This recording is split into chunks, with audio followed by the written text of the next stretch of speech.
The story of Venom 3 begins with a captivating scene that takes us to the planet where Venom originated. This planet, called Clint, is home to a civilization known as the symbiotes, which is analogous to human civilization on Earth. The symbiotes are led by a powerful being named Knull, who is responsible for creating this entire civilization. However, as time passed, the symbiotes overpowered Knull and took control, shutting him down. Now, Knull's only hope for escape is to obtain a codex, a key that will unlock his prison and allow him to spread darkness throughout the universe. As we delve deeper into the story, we are introduced to another fascinating element: the Xenophages. These creatures are the symbiotes' natural predators, feeding on them to sustain themselves. The Xenophages are akin to lions on Earth, posing a significant threat to any human who crosses their path. Knull, determined to escape, orders his Xenophages to scour the universe in search of the codex. With the power to create portals, Knull dispatches his Xenophages to various parts of the universe, instructing them to bring back the codex. The scene shifts to a familiar setting, a club where Tom Hardy's character, Eddie Brock, is seated. This is the same club where we last saw Eddie in Spider-Man: No Way Home. As a reporter, Eddie is driven to uncover the truth about the Marvel Universe and the enigmatic Thanos. The bartender, sensing Eddie's curiosity, shares information about Thanos' infamous snap, which wiped out half of all life in the universe. As the bartender departs, Eddie's attention turns to the news broadcast on TV, which reports the murder of Patrick Mulligan, a former inspector. Eddie's interest is piqued, and he decides to investigate the case. However, he is aware that traveling to San Francisco, where the incident occurred, will put him at risk of being apprehended by the police. Instead, Eddie chooses to head to New York, where he hopes to meet a judge who can provide him with crucial information. This judge, whom Eddie has a prior connection with,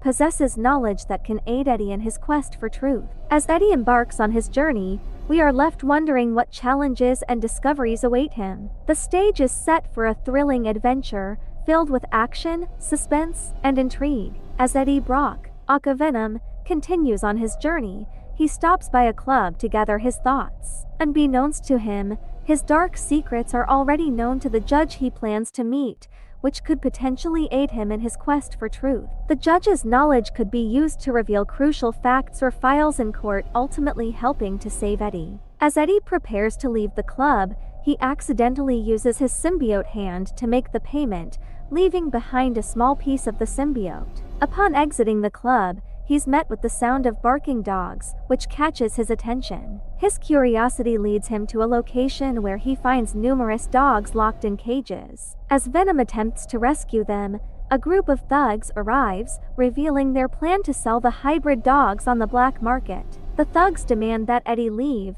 but he refuses, insisting that they free the dogs. When they begin shooting at him, Eddie transforms into Venom, catching and devouring the thugs. This intense scene was previously showcased in the trailer, leaving a lasting impression. After freeing the dogs, Eddie returns to his human form and departs, unaware that a Xenophage has been watching him from afar, taking note of the symbiote within him. Meanwhile, an unknown individual is monitoring the CCTV footage of the area, remarking that this baddie Brock has appeared and they must apprehend him. This mysterious figure contacts General Rax, previously seen in the Doctor Strange movie, to report the incident. Rax promptly arrives at the club, inquiring about the individual who made the payment. The club owner describes the person's unusual hands and the black, liquid-like substance left behind. Rax collects the substance in a tube and renders the club owner unconscious before departing. As the story unfolds, a new character, Dr. Paine, is introduced. She is in charge of the infamous Area 51, a location often associated with extraterrestrial life and conspiracy theories. Rax brings the collected symbiote sample to Dr. Paine, who is working with various symbiote species, each possessing unique abilities. These species were previously discussed in the first part of the Venom series, where 4 distinct symbiote species with different colors were introduced. Dr. Paine meets with another individual, Patrick Mulligan, a police inspector from the previous movie. Rax reveals that Mulligan was killed during the battle between Carnage and Venom, but was later revived by attaching a symbiote to his body. This procedure was done to uncover the truth and gather information, ultimately succeeding in bringing Mulligan back to life. As the story progresses, Mulligan, who has a symbiote inside him, warns Dr. Paine and Rax about an impending threat. He informs them that Knull, who is desperate to break free, has dispatched numerous Xenophages to Earth in search of the codex. Mulligan's knowledge of this threat stems from the mind-connected nature of the symbiotes. This concept is reminiscent of the movie Edge of Tomorrow, where the Omega and Mimics creatures shared a connected consciousness, allowing them to reset the day upon death. Similarly, the symbiotes and Xenophages in this story possess a mind-connectedness, enabling them to share information and coordinate their actions. Mulligan's warning reveals that the Xenophages will stop at nothing to obtain the codex, posing a significant threat to Earth. Meanwhile, Venom is shown hitching a ride on a plane to expedite his journey to New York. However, his travels are soon disrupted by a Xenophage attack. A fierce battle ensues between Venom and the Xenophage, with Venom struggling to keep up due to the Xenophage's massive size. The Xenophage's motivation for attacking Venom becomes clear when it's revealed that it detected the codex on Venom's neck, prompting it to attempt to devour him and claim the codex. In a thrilling turn of events, Venom and Eddie Brock narrowly escape the Xenophage's clutches by parachuting to safety.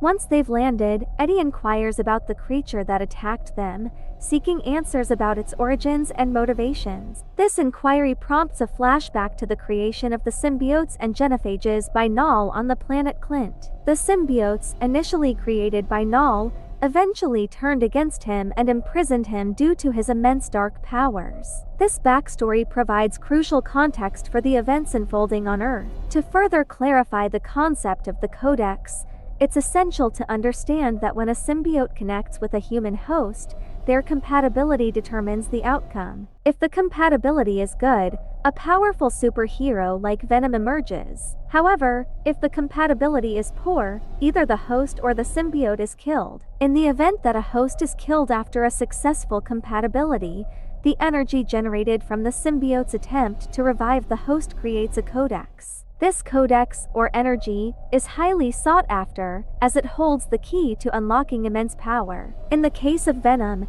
the codex is located near his neck, making him a prime target for the Xenophages. These creatures can sense the codex's signals, but only when Venom is in his symbiote form. To protect themselves, Eddie and Venom must remain in human form, as this renders the codex's signals undetectable to the Xenophages. As Eddie navigates this complex situation, he devises a plan to throw the Xenophages off their trail. He suggests that the symbiote take on a different host, such as a horse, to confuse their pursuers. This plan is put into action, and the horse, now infused with the symbiote, transforms into a powerful, Murph-like creature. The creature swiftly transports Eddie to New York, but their journey is soon disrupted by an attack from Rax and his soldiers. During the chaos, Eddie falls into the water and undergoes a series of transformations, changing into a fish and then a frog, before returning to his human form. This clever tactic allows him to evade the Xenophages and continue his journey.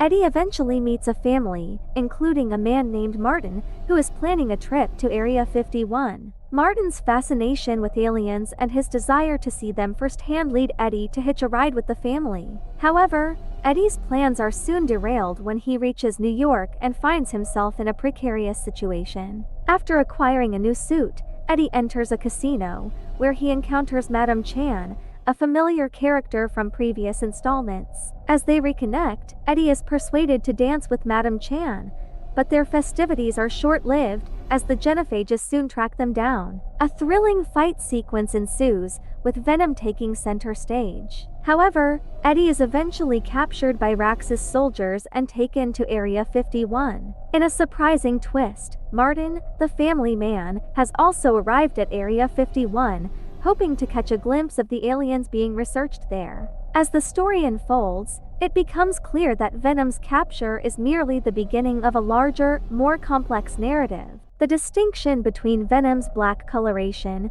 when bonded with Eddie Brock, and his green coloration, when connected with Malacon's body, serves as a visual reminder of the symbiote's adaptability and unique bond with each host. As the battle between Venom and the Xenophage intensifies, it becomes clear that the Xenophage is a formidable foe. Rex, determined to prevent the symbiote from reuniting with its host, shoots Eddie, but Venom manages to remerge with Eddie's body. The Xenophage, sensing their reunion, tracks them down to Area 51, where a massive battle ensues. In a surprising turn of events, Dr. Paine releases all the symbiotes in Area 51, hoping to aid Venom in the fight against the Xenophage. However, the Xenophage proves to be a force to be reckoned with, devouring the smaller symbiotes with ease. Venom, determined to protect his new allies, engages in a fierce battle with the Xenophage. As the fight reaches its climax, Venom realizes that he must merge with the other symbiotes to increase his size and strength.